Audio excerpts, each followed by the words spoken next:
the State Secretary of the Ministry of Foreign Affairs, Andžejs Viļumsons.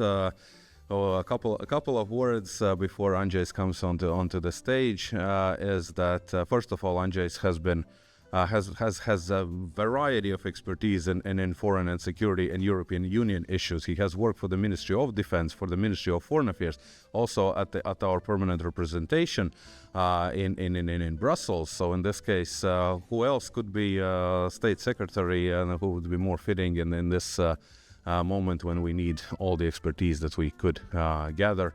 As in this case, Andžejs is the right person. But there's also one additional note. TV series, I like comparing this to a TV series, and they always do the introducing someone who's for the first time, who has never been. So introducing Andžejs Viļumsons to the Riga Security Forum.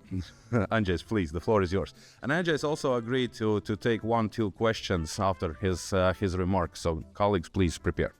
Thank you, Carlos, and thanks to the organizers for inviting me. Indeed, my career has been mostly about security and defense of our country.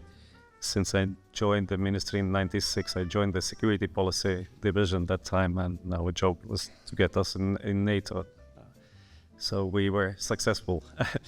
And sorry for the minister not being here, and the reason is as well security. So she had a last moment change in the plans, so she went to Washington to meet the people who will create the new foreign policy, new security and defense policy of U.S. So that's the reason, and it's not only her who are in these days in Washington. We're having many politicians. It's also chair of the Foreign Policy Committee currently in Washington, also some members of that committee in Washington. So we are trying to implement our security policy, and basically, our foreign policy is about security policy. Has always been. I was yesterday in Warsaw for the introduction of Polish priorities for their EU presidency, and their priorities were also only security, 7 security directions. In our case, it's a little bit less. It's three directions of security. For those who have read our annual foreign policy document report to the Parliament that Minister delivers every January. So basically, the first direction is about state security, the second direction is about security of our economy, and the third direction is about security of our nationals when they are abroad. I will stay in the 10 minutes given to me maybe on the first topic on the topic of security of our nation. And obviously, the first thing we have always done since regaining independence, we have been trying to improve defense of our country, improve the hard security of our country. That's still priority number one, and especially after Russia has started the aggression war against Ukraine in 2022. So our foreign policy and also defense policy, and obviously it's not only the foreign ministry. We work hand in hand with many ministries and predominantly with Ministry of Defense. And obviously the main task for us is to secure the eastern flank of NATO, to show together with other allies that we are working towards increasing our own capabilities, and that we will be ready to fight if necessary. I think that's the most important message to deliver to the Russians, that if they intend to think about any aggression against NATO, this will have a cost, and the cost will be high. So together with Defense Ministry, we have been working actually since Crimea occupation or annexation to get other NATO members to Latvia to improve presence of allied forces. So Canada has taken the lead, was great assistance from other NATO countries, also Italy and Spain contributes hugely.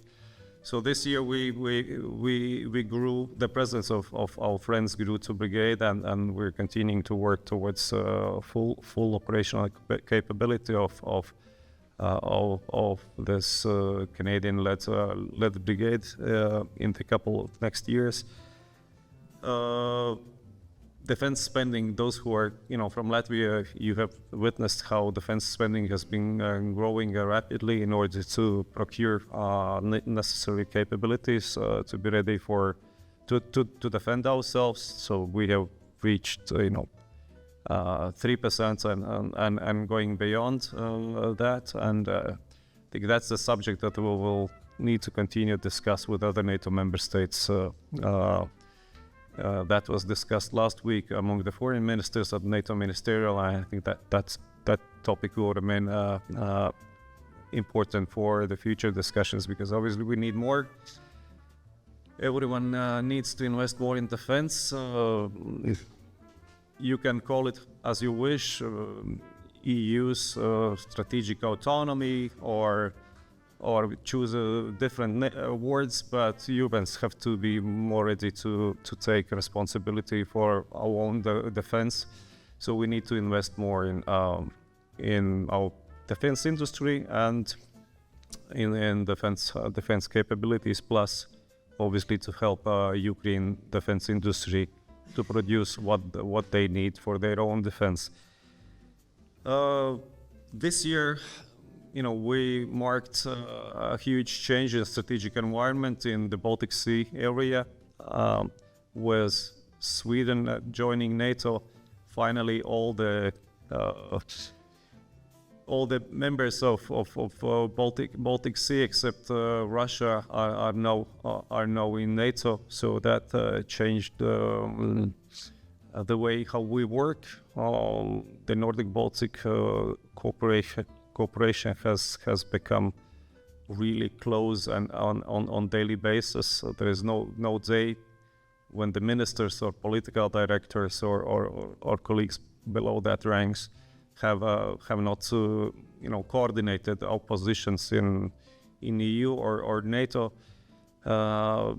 For us, that's an important shift and brings up our profile in many organizations. And also, Sweden will send in the beginning of next year their forces to Latvia. That's another element that's important for us. The Danes have been already here, so together with Danes, that's huge contribution to security. Obviously, the second big direction that we were working this year and will continue to work is all kinds of assistance to Ukraine. I think it's important for Europeans and NATO to stay on the message, to continue to deliver every possible assistance, military, economical, and political, to Ukraine at this moment. Putin obviously tries to think that he will be able to make a deal. We never know what the future will bring. Who could predict last week that Assad will fall so quickly? So you never know what, and you see the signs that Putin is desperate. His economy is crumbling. He of course tries to hide it, but obviously every time when the discussions are really happening about the potential peace, the Russian emissaries always ask, okay, what will happen with the sanctions? Will you lift the sanctions? So the sanctions really work. And that's the direction that we have to continue also, constrain and contain Russia in the future. To improve NATO capabilities and procedures that we would be ready to act fast and without long considerations, to protect the member states, to protect the forces in the theater. Sanctions contribute also to weakening Russia. So we have been in the forefront on pushing for sanctions. There are plenty of things to be still done. I think we are here on the eastern border of EU, and our customs complain every day that their workload is huge.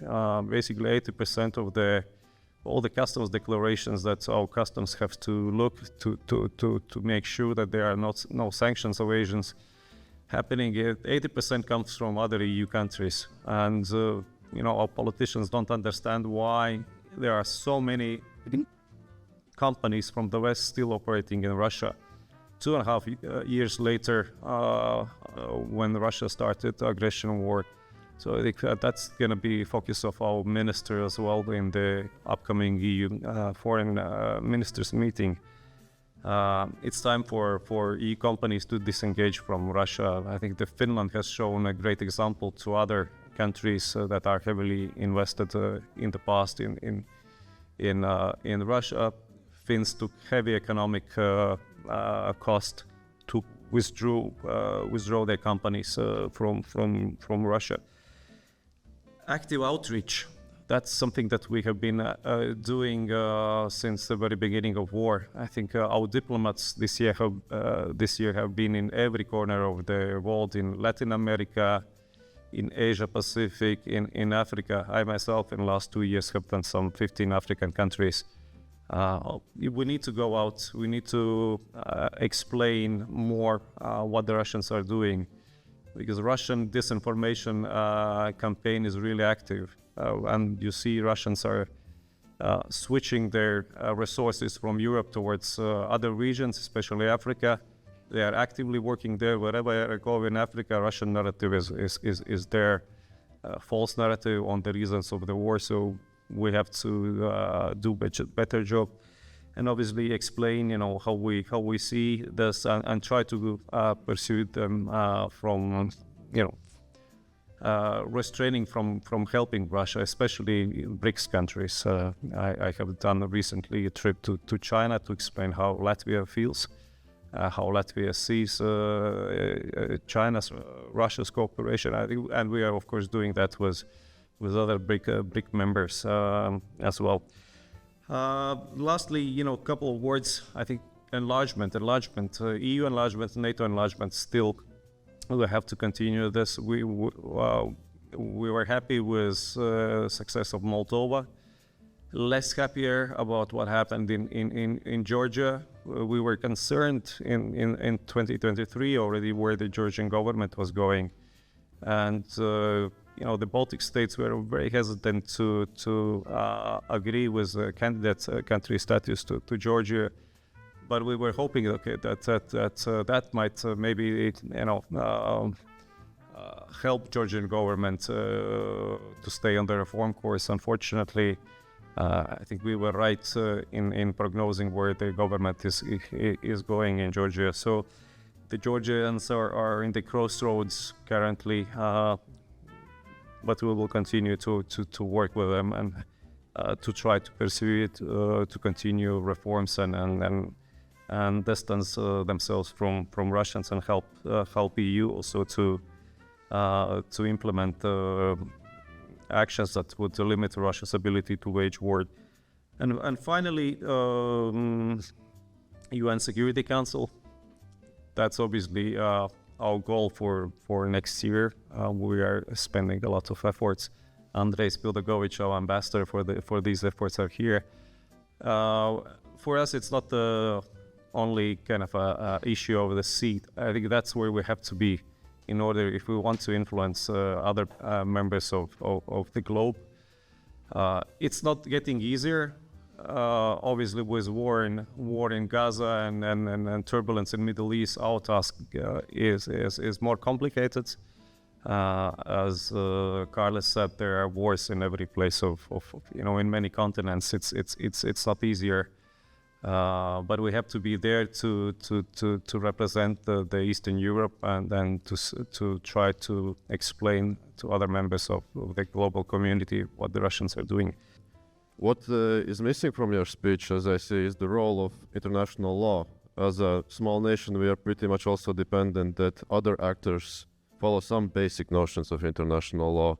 And recently we see that it's challenged. Of course, Russia is committing war crimes, genocidal violence essentially in Ukraine, but there are also other actors in Middle East. And there's even questioning about our Western partners even question, especially America question the ICC and its role, and the next administration even threatened to sanction it. So what's Latvia's way to promote international law and international relations? Thank you. Obviously, that's an important part of our work. I touched upon UN Security Council. That international law is obviously the first line of defense of the smaller countries. Obviously, our position is clear, especially when we talk directly with the partners. Those partners that you referred to, we have direct dialogue with actors in the Middle East, and obviously with the United States. And on ICC, it's obviously an important issue. We are members of ICC, and we are committed to ICC.